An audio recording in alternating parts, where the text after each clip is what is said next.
dabarsitee dhufte. Obboleessa kiyya seenaa hedduu galatoomii gaaffii teessanaaf deebisan dirqama taate.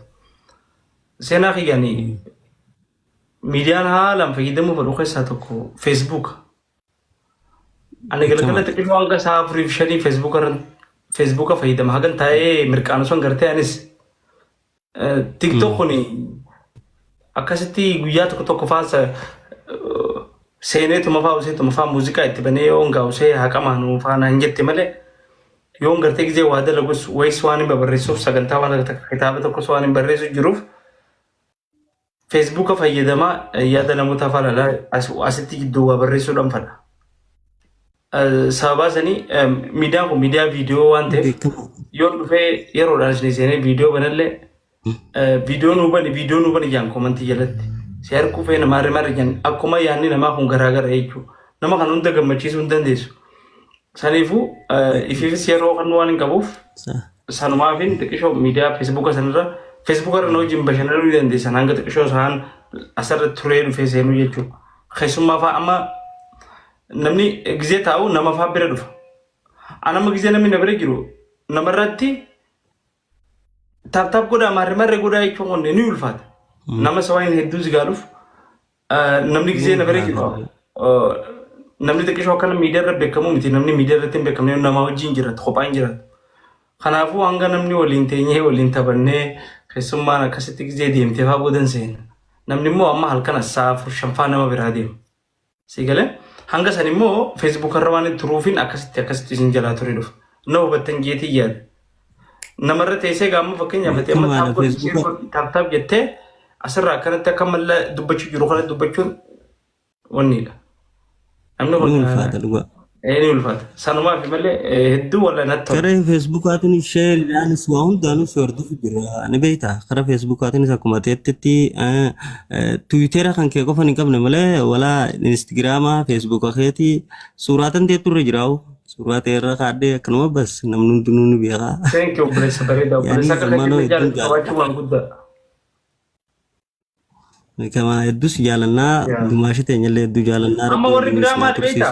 Laan namni biraa akka keenyaatti miti hawaasummaa irratti kopha galaami namni biraa kuni kopha gala. Namaa wajjin akkatti hin qabu.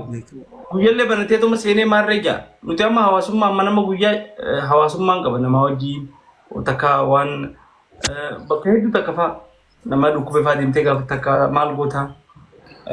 Waan dila takka hawaasummaa waan qabnuuf hawaasummaa irratti yeroo ati barbaadsan akkanumatti haati seenuu hin dandeenyu ijoolleen teenya tun immoo sa'a hajaan jettutti yoo dirqama taate silaa dirqama ni dhuftaa hoggusa ni seenu namni si hubate. Seenaa galatoomi carraa nama biraatiif kan hin okke. Inshaallah hedduu ulfaadhaan ol nukuu keessanii hedduu galatooma baay'ee isin jaalanne isin hundumaa.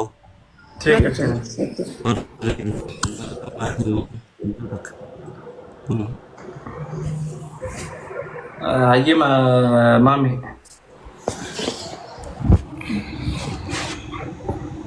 Assalamualaikum zamme. Waalaikumsalam nagami. Waalaikumsalam warahmatullahi wabarakatuh. Nagadallah.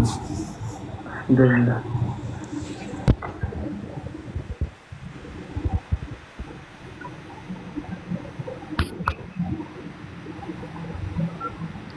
Yaada Abdul Ikram. Ayyaadaan qabu bakka amanuma kee kan ol seeneet makkumatu salaamtaa si gaafachuu kanaafu baay'ee akkana dagame zamme. Thank you Habiyo Hiyamame. Galatoome bolo. Ayy assalamu alaikum zamme. Maalif garuu welcome. Assalamu alaikum. Nagami. Nagiya fayyame. Alhamdulillah ballo rabbi ijoollee sad. Ijoollee Harargee ba'aa Harar.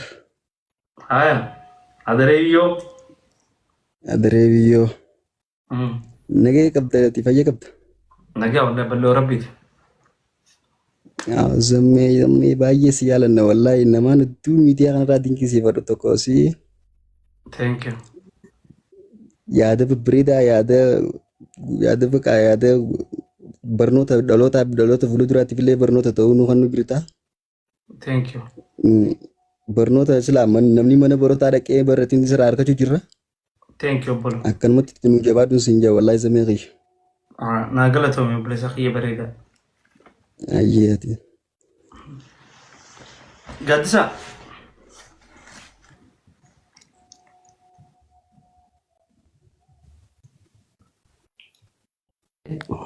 Nagami. nagaa fayyaadha Alhamdulillah. posto dansa waashi maru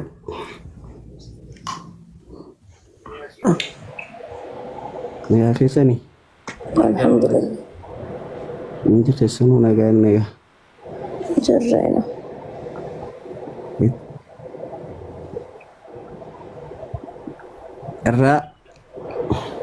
carraa mukannoo keetiif hedduu galatoomi gaatu maashi Galatoomaatillee. carraa sababaatu maashiitiin carraa likkit argannee jirraar Ergattan ganallee. piroofaayila dhalaa godhadhee ol beetiin zammee nama dura naallolee na buuse hambaane hidhii takka irra kaadeetiin zammee ni yaadettaa guyyaa hidhii jettee aboo wataltichaan murraa buinaan jettee na darbite siraa Amma asirratti maaltu jira beektaa obboleeyyaa kiyya amma waan isinii mutakkaa jira. Namni miidiyaadha. Amma maaruungaa dhalaadha. Namni dhalaa kun gara jabeenya itti fakkaata waan nagalchi tana maal jee jiru kana yaada namaa kan kabajuun osuma jiru. Nama kana hundaaf carraa kan ta'e amma dandeessu. sirriidha Amma isin na jabeessuudhaaf nama jalqaba na jabeessuudhaaf jiru fakkeenyaaf warra durarraa kaasee na jajjabeessurraa keessatti nama danda'a durarraa kaasee namni viidiyaa fayyadamu waa hunda ni agaraa beeka akka waa hin agarree namitti fakkaata malee ni agara yaada namaas ni agara hatta gizeen viidiyoo poost godhe yaada namni naa kan ni ilaala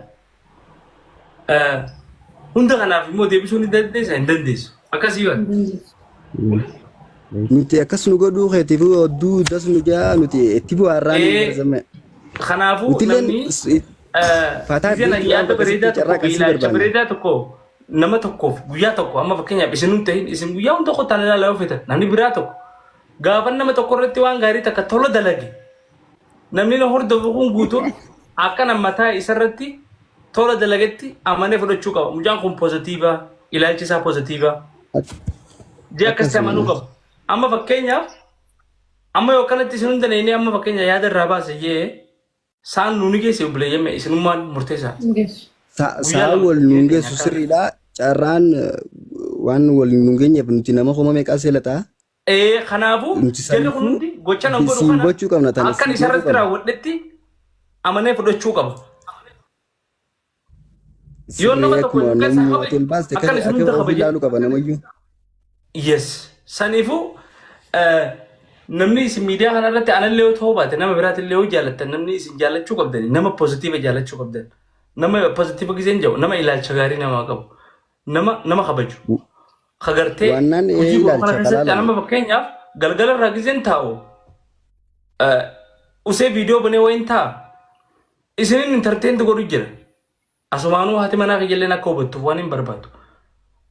Isin bashannansiisu jira akka isin bashannantaniif isinis immoo sappoorti na gootan waa lama bakka nutilleen dila san sirra kun barbaannu siif hubanna yes akkasitti akka naa hubattan amma fakkeenyaaf osoo hin taane qoblaa xaba keessaa barnoota baay'ee gaa harkachaa jirra akkasitti ilaaluu qabdan amma fakkeenyaaf gizeen dubartii galchuu amma fakkeenyaaf ijoollee ta'e biyya arabaa gizeen galchuu ta dubartii itti yaadeeti amma namaaf hin galuu ta'a malee an itti yaadeetiin galcha. Hoggan ijoollee tana galchuu dhaamsan qabaaf dhumarratti gisee hundu. Dhaamsa kiyya maal?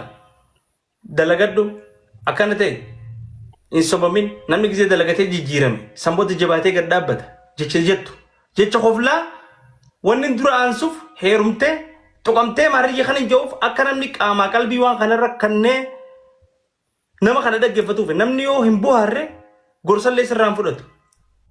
Akkasii wal keessatti nama dura bohaarsuu qabda akkasitti tolte. Yaa bohaarsuu qabda taphachiisuu qabda jeetiin amana waan goggooyituu akkanumatti qaxxitaa nama dhufan kun sirrii miti. Intarteenta wal godhaa wal bashannansiisaa wal gorfachaa wal hubachaa deemuu qabna jee nama amanuun. Ati maa akkana taatallee namaan joonfadhu. namni akka fadhe ta'uu danda'a garuu yoo wal dhageenye namni kun nuuf sirraa jee waan hin amanuuf dubartoota carraa hedduu wanni kan nuuf illee sababa saniiti. Amma fakkeenyaaf ilma dhiiraa akka xiyyaa tokko akka ijoollee teenyite dubartii itti qoosu kanatti yoon itti qoosanii yaara. Waan kana ni agare gaaf tokko gurbaa tokko gizeen itti qoosu saayibuma ittiin qooseen qoosa. Namoonni hedduun saayikooloojikaalii qaban akka waan ati gartee isaan kana caaltee isaan kana attaak godhuudhaaf ifii gadi ilaaltee negatiiva fudhata. Akkamitti kana kun maaliif seete hasiin jiru jira. Si galee? Akka waan ati isa tuffatteetitti akka isa tuffadhee ani isa caalee dhiira akka xiyyaatiimi ilaalcha negatiiva isaaf qabutti akka fudhatu jira. Kanaafin yeroo hedduu ijoollee dhiiraati wajjin kominikeeshinii asirratti isaan wal kabajumaa fi waan takka yaada isaanii irraa baasuu gisee takka gartee rakkoo kanaatti jira zamaanoo rakkoo takka hin qabafaa gisee waan akkanaafaa jaaniin isaanii wajjin wanni godhufan. Because dhiirti hedduun akka hordoftu ni beekama miidiyaa kanarratti dhiiraan hordofa parsantii guddaa dhiira. Nutilleen si hubanna kana hunda haati gootuuf nu bohaarsuu fi ittiin fataa jenneeti nutilleen akka osoo hin dabbaramne hangati seenteen gabaatutti teenyeessi wajjin gammachuudhaan jaalalaan. Maaliif awwaan kana godhuuf akka dhiirti hedduun nu hordoftu waan hin beekuuf shamarran piik godhe keessaa piik godhe isaanii hojii haasawee qofallee isin bakka kiyya buutanii na wajjin akkasi bohaaruu danda'u godhan because nama dila kana. Nutilleen akkasumatti bakka kee buunee sirrii akkuma ta'etti. Yes. Sitaanee waan godhu kanatti akkuma ati taatee tokkotti fudhattee akkasitti waa faa walirraa barachaa deemuu qabna. Dumaashiin immoo wanni yaaddee waan gaariidha. Yeroo takka takka namoota si daawwatan kanaafillee carraa kannii fi yaadda isaan qaban irraa baasiin waan bareedaadha. Immoo yoo xiqqaate torbaanitti yoo nama hanga tokko nama kudhanillee torban kana nama kudhan 20 akkasitti piik goonee akkasitti yoo goone malee akkanatti egzaamtoo godhuun hin danda'amu. Amma fakkeenyaaf isaanillee nuun geessu. Amma waa'ee xiyyaa baddan isin gaafadhurra akkamii miidiyaa kanarratti haala kamiin deemu jiraahu yaada kasaan harkutti hin jira yeroo hedduu. Zammee nuu taata maarree koomantii viidiyoon gadhiisuu irratti san yaada isa amma isin gaafatu jiru kana ni nagara bakka hedduutti. Ni nagara maaliif hojiin angooru jirus waan hin beeku. Inumaa waan rakkina jiru irratti karaa kamiin akka ijoolleen dargaggeessiif jijjiiramuu danda'u biizinasa keessa seenuu danda'u fa'aa waan gaggaarii irratti yoo fokkos goonee wal maranne faana tolaan.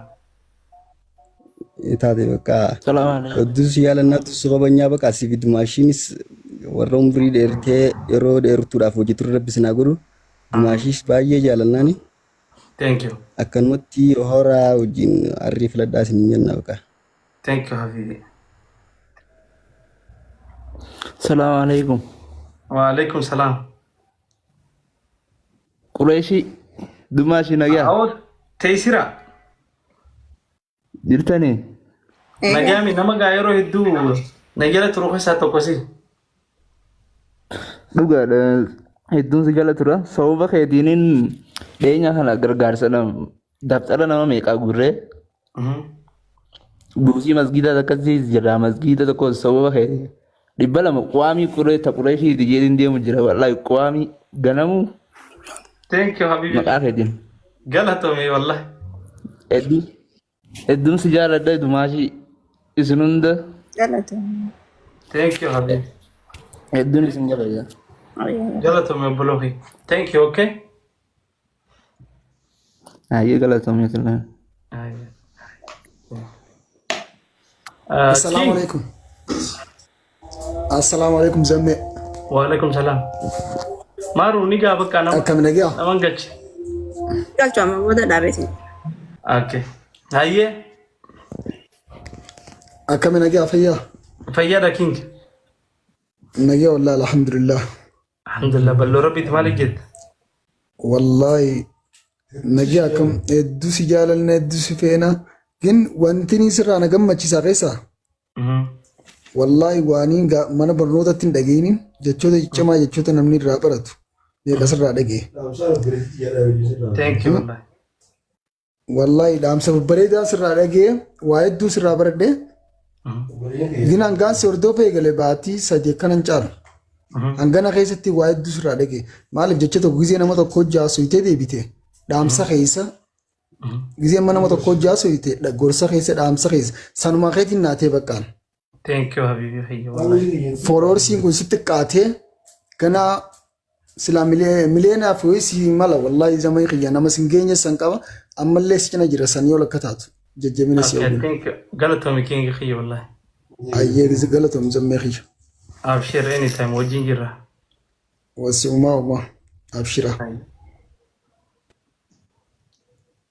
Moas. Qurashii baamil. Salaam alaikum. Alaikum salam. Yoomiin ergichuu biyya barkeedha suba gubbattiin quba qaba uzumaan jala kana uummataan tasa gabbaa jiru. Aya. Galatuma waan nagaduu barke galatoomii sallachuu dhumaa jiru. Galatoomii maasqeen. Thank you. Nuuf jiraadhaan waan hin jiru qabu duraanis walli beeyinaa wal agarraa kana duraas wal dubbifnee jira mana maarutti guyyaa dhiyoo tokko si hojjaaseetu jira. Wanni titiirtu waan gaariidha jabaadhuus waan hin jaawwadha ofiitti fuuldura deemii nu taatee jirtaa walii sinaadhiisu akkasumatti sallachuu maashaallaadha. Ummata maali isin warra feemasa malee waa isa ol hin darbitan miskiin akka xiyyaa kana foloo si gootanii maal akkana dangooriin si godha. Qurashi maami. Foloo godhan.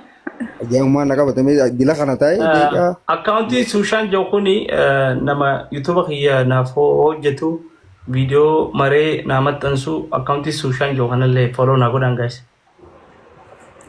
Yaa asumaanuu YouTube zammeetillee dhaqa foloo godhaaf akka hom dhibba seen.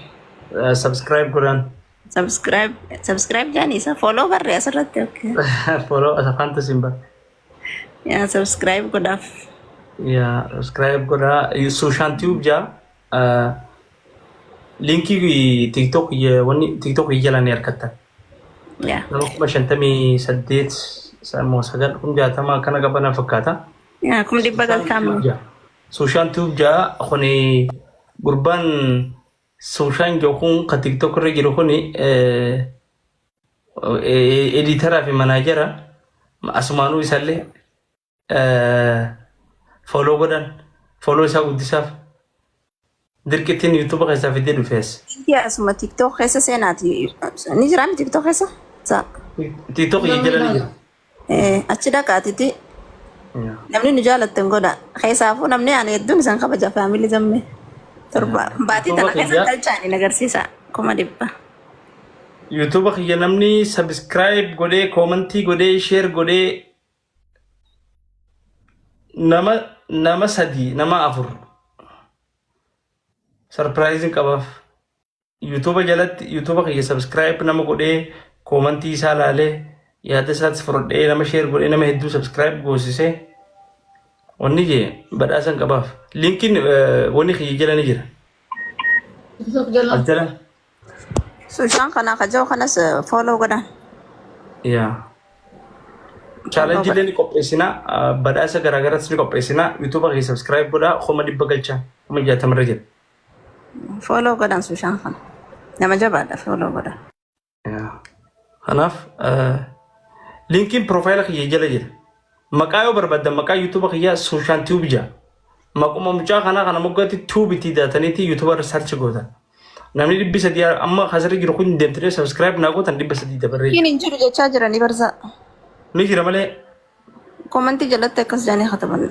No linkiin ni jira barwanni kiyya jala jira. Profile kiyya jala jira. Asuma TikTok keessa seenanii gubbaa sammii. Jala. Profile jala. Okay profile jala. Yeah. Wallahi hin jiru jaan. Nama hedduu warra faamilii sirri nu hordoftuutu hin jiru jechuun jira. Osoo ilmi namaa gadi si eegu rabbi gubbasi haa baasu katabbii jettu san jala jira. Maybe waan inni live irra jiruuf hin mul'atu ta'a giseen keessaa ba'ee ni mul'ata. Tono lokas.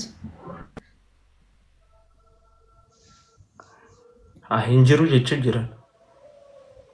Ni jira sirri ilaala obbolo. Katabbii takkaa jira la linkiin achi jala jira. Mee fi yoda seenii ilaalu. Ta'obsaa jala ta Sushan Jokan jala ilaalu jiran na fakkaate. No. Kiyya jala kiyya. Sushan Tube jaa maqaan search godhuu dandeessan. Egaa YouTube deemuu kan isaan dhabne maqaan search godha. Sushan Tube jaa mallattoon profile isaa adiidha.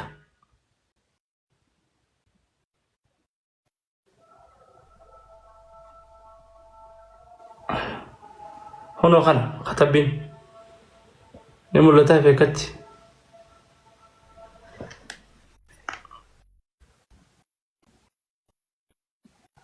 جا لايك اند سبسكريبشن قفاتو جرا اوكي واني لايبرري جرو فيسا غبويتي سريسان مكانو نو سوشان توب كوينا سني كتبا مكانم تو كتبا كومنتي جرات سوشان توب جاتي Sampai dulu kamu